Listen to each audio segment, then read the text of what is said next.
Chris and I'm with Winecia, and this is our second video of the wine pronunciation series. And tonight we're going to cover France and how to say the French wine terms, the labels, how to just to kind of help you out. How do you pronounce all these different things on the label, and how do you order French wine without feeling stupid? My special guest tonight is Bruno Criosi. Bonsoir. Bonsoir. Isn't that so fabulous? All right, so before my heart melts, let's go and talk about wine. So the French. I'm already drooling. Okay, the first wine is, I'm probably not going to say it right, but Riesling. Riesling. Riesling. No, Riesling, c'est correct. Okay. Riesling. I'm probably slurring. Anyway, Trimbach is the name of the producer.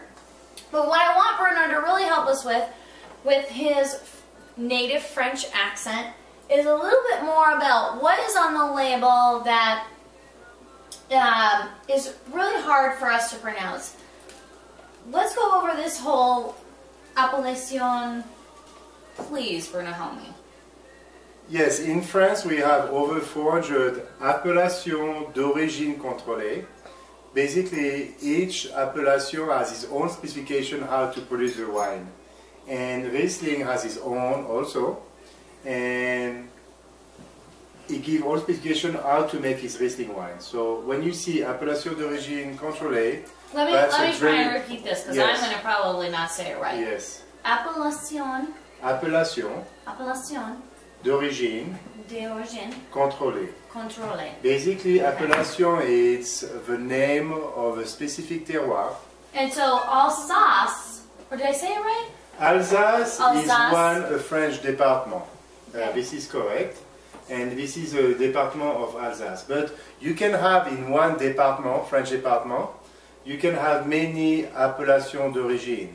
And on this one, it's very specific, is appellation Alsace contrôlée Riesling. So if you want to produce as a French a Riesling wine, you need to be very specific how to make it in the way that it has been specified for in a Riesling place. Okay. Okay. And so what we're going to find out is that all of the wines that we're going to look at tonight and pronounce all have their own special region, their own appellation region. Okay. So this is Riesling from Alsace. And the next one we're going to look at is from, actually, I'm going to let Bruno take this one away, because this is from an area that you're originally from. You were born in this region, right? My family is from the Loire Valley, and Sancerre is one of the signature wines that we have in this region. And Sancerre is also appellation Sancerre contrôlée. So he has his own specification, totally different from the Riesling that we talk about. And also what is very important about the terroir is also the year that this wine has been produced. And this one has been produced in 2007. And we can have a lot of difference from one year to another one. So let me just make sure that I'm saying it correctly. So this is from a region that's called Sancerre. Is that right? This is correct. Sancerre. And it's also, so Sancerre is the appellation, so it's the region. And unlike this one that was from Alsace, right, is Riesling, this one doesn't tell you the name of the grape on it. So this is a Sauvignon Blanc, and the region is Sancerre. So just so that everybody can be very familiar with seeing this on the restaurant list, the wine list, or the wine menu, Sancerre, okay, is how you say it.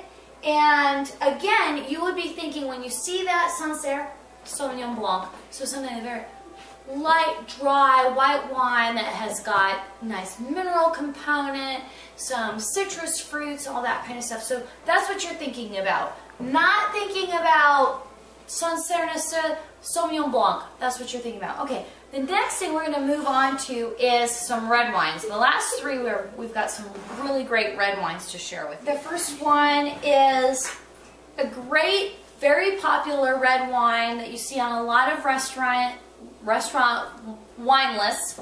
And this one is called Parallel 45. It's good value, inexpensive, great wine. But the regional name I want Bruno to help us pronounce, and I also want him to help us pronounce the what you might think is the producer, but it's actually the negociant. And so he can explain a little bit of that, make sure we're all pronouncing it right, and talk a little bit about this wine. Bruno? The negociant basically is a trader, the person who go to a terroir and buy the production of his terroir. And terroir has something more deep in this definition.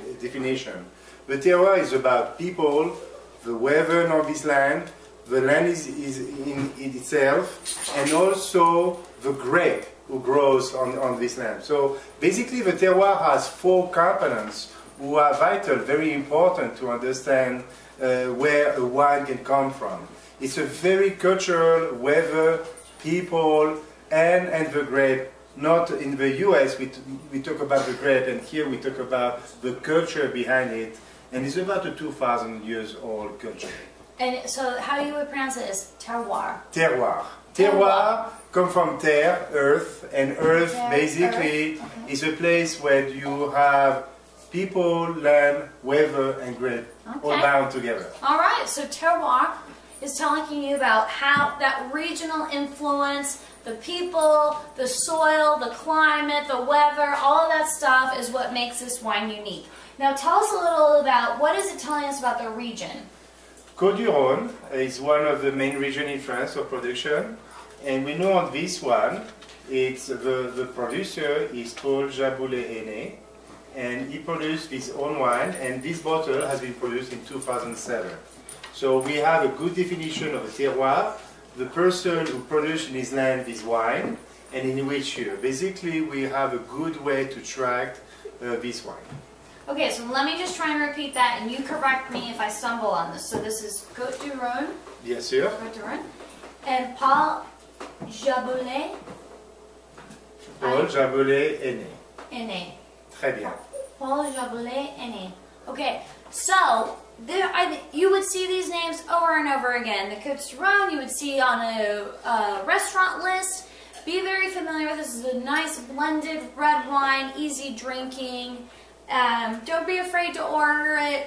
Rewind this video and hear it over and over again until you feel comfortable pronouncing it. Okay. One thing also I would like to remind you, when you like a very good French wine, if the table wine the year is not important. But what is important is when it's a special production, is a higher classification, higher category of wine, the year will be very important. For a table wine, the year is not as important. Okay? Exactly. I couldn't have said it any better. Let's go on to the next two wines, which I think are very important to cover. Whether you see them a lot or not, they are talked about over and over again, right? So we're gonna cover this one from Bordeaux, and we're gonna cover this one from Burgundy. The next one we're gonna go over is a Bordeaux, red Bordeaux specifically. And let's talk a little bit about that. I mean, I think Bordeaux in general is very popular. It does say it at the very top. I think once you see it and can pronounce it, it's fairly easy. I think a lot of Americans can pronounce Bordeaux pretty easily. And then let's go over a few other items on the label with Bruno's French pronunciation. I will repeat so that you all can hear it in the American accent, all right?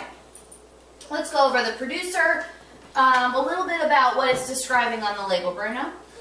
Okay, we have in each appellation contrôlée has many subcategories, and this one is a Cru Bourgeois. Cru Bourgeois is one of the categories. Actually, it's a very nice quality. It's much above the table wine quality, and Cru Bourgeois it shows that he has another level of quality of production of his Médoc. So this one is the Appellation Médoc Contrôlée. This is a AOC, Appellation d'Origine Contrôlée, and is a Cru Bourgeois level of wine. And this wine has been produced in 2009. Okay? And let's go over the chateau name. This is Chateau Le Pay, and is one of the chateaux on this region who produce his own wine. Okay, so I'm just going to repeat what Bruno said so that everybody can hear it in my American accent with the best effort I can make. So Chateau Le Pay is the name of the chateau or the producer. Again, this is from the Medoc, which is a region of Bordeaux, and it is telling you that is the Cru Bourgeois category. Okay, and again, I think it's very important to keep going over and over and again. When you hear AOC, what that stands for is Appellation d'Origine. Appellation d'Origine Contrôlée. And this is from the Medoc, okay? So, again, this is a blend of wine, red wine, really nice. Again, this is not super high-end expensive wine that, you need to lay down and in your cellar and age for a long time. We are enjoying this right now. Actually, the Cru Bourgeois is between the table wine, called vin de table, I would say in France. And vin de table is a very good quality of wine. A lot of people say that the table wine is a low quality. Absolutely not in France. A vin de table can be a very good, challenging wine in your palate, a very good wine in your palate. Now, the Cru Bourgeois is above that. And actually, that's a wine who can be aged. The vin de table is not most of the time one who can be aged. And we're talking about 10, 15, 20 years. Cru Bourgeois is good, is peaking actually between 10 and 15 years. So this one can be on your shelf for that time, no more than that. A few more years, but it's drinking very nicely now. So they are very approachable. Okay. Okay, let's go on the last one. I'm very approachable. Yes. Yes, I am. I try to be that way as well. Okay, let's go on to the last wine. And this is the star of the night. We've got a Burgundy, and I honestly think Burgundy, and this is a good example. Does it say Burgundy? What is it telling me? It's very intimidating. I mean, I'm looking at it going, I don't know how to say this, I don't know how to say this, on and on and on and on. It never says Burgundy. It never says red wine, what are the grapes, or anything like that. So what can we learn? How do we pronounce it? What can we know about it without even drinking it? What can we learn about it? So I'm gonna have Bruno go over just an interpretation of how do you pronounce, what is it telling us. Again, like most French wine, it's going over a regional area that's describing how their terroir is, right? So what are the grapes that are allowed? What are the grapes that are allowed to plant there? How is the climate? How is the influence of the people? All of that stuff that makes a really beautiful quality wine in that area, okay? So once you learn that, you'll be able to know what you're drinking. Okay, let's go over this again. So this one is Nuits Saint-Georges, and is actually the producer is from the négociant is Louis Jadot. Yes, okay? Louis Jadot. Okay. And the domain is Gagé. So Gagé produces the wine, Louis Jadot buys this wine and commercialize this wine outside of this region of France. And Nuits Saint-Georges, basically, for a connoisseur, he show you that you have a wine with a very good quality, and it's above a table wine quality. Okay? So Nuits, is that right? Nuits Saint-Georges. Nuits Saint-Georges is part of the Côte de Nuits area of Burgundy. So it's very high quality red wine. This is really the star of the night, very high quality. In that, not super expensive, but it is in that $50 range red wine. So it has a lot of aging potential. This is a 2006. We're not really going over that tonight, but I really wanted you guys to become familiar with Burgundy. And one last thing about Burgundy, I think people don't really realize is that when they see the name Bourguignon, is that right? Bourguignon. Bourguignon. Bourguignon is from Bourgogne, Burgundy. From Bourgogne, Burgundy. Okay. Okay. Just like bourgeois. Bourgeois means from Bordeaux. Okay. So be familiar with the terminology. We have it on the website for you to see the name and the phonetic. I want you to understand that when we're talking about Burgundy, it might not say Burgundy, it might say Bourgogne. Bourgogne. Bourgogne. Bourgogne. Okay? So it's very distinct, and I think it helps people understand what they're looking for, you know. So this is a Pinot Noir from Bourgogne, Burgundy. And this is a blend of Cabernet Merlot and a few other grapes, but that's primarily what it is from Bordeaux, which is also bourgeois, right? Très bourgeois, bien sûr. And this is from the Côte du Rhône, and so that is primarily the Côte du Rhône. See? Actually, you French accent, after a few glasses of French wine, we I get need better. to drink more. So have a few glasses of French wine, and trust me, you French accent will be totally French. Right. Yes. And this is a lighter style Syrah blend, Sancerre. Sancerre? Sancerre. Sancerre. Okay. Sancerre is the Sauvignon Blanc. And then this one is so easy. It's Riesling, and it says Riesling on it. Riesling. Riesling. All right. Thank you so much. Oh, wait. You know what we need to go order a glass of wine if you are visiting France. And so you're sitting in the bistro, and you want to make sure that you don't sound American. I'm sure it's hard to avoid. But you are going to order a glass of wine in French. Well, that's a very good question, but actually in France, it's obvious if you're going to order something, it will be a glass of wine. Yes. So you don't ask for a glass of wine, you said, garçon, un verre de Nuit Saint-Georges. Ooh. And what are you telling me? Always in France, you have to say oui. Oui. That means you agree on what will be Yes. asked. That means yes, right? So that means a yes, and Okay. you will have a Nuit Saint-Georges immediately.